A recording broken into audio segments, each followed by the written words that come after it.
Why are white people scared of you guys? Well, they're scared of us because they know what's going to happen.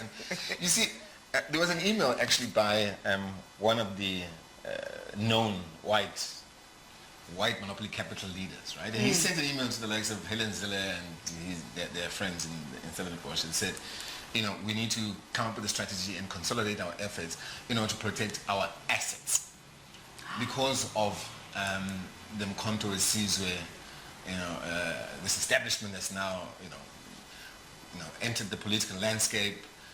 So they're very concerned. They never saw it coming, and that's what we needed in this country. People never knew they never had any other solution. Most people didn't even know who they were going to vote for, you know. And in comes Mkhonto Sizwe, you know, destabilizes everyone. And of course, if I were them, I'd be very worried. In actual fact, that's why most of them are going to start disinvesting from this country because they know.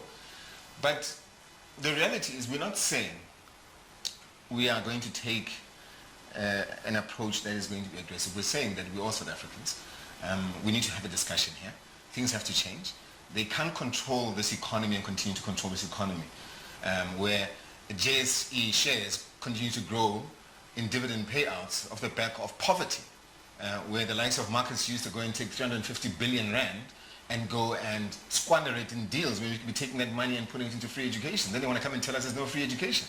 I mean, Cyril Ramaphosa should be embarrassed at this. I mean, if I was him, I'd have stepped down a long time ago. For him to even go and, you know, reinstate Blading Zamande, who was the main problem when it came to the educational sector. Look at what's happening right now with NSFAS. It's the same problems. Our youth should not be having challenges of accommodation, of food, or tuition fees with a country that's got so many minerals and resources. But instead, that's why the ANC doesn't want to touch the issue of land restitution, because they know that once they start to touch the issue of land restitution, it goes back to them losing big time in terms of their deals to their friends. You know, because what we want to do is we want to take our land back, and the mineral resources there, we want them to, you know, to be reinvested back into this country, unlike them being taken offshore, and then the monies that are, you know, paid for those mineral resources stay overseas, you know, and there's no job creation, there's no economic stimulation here.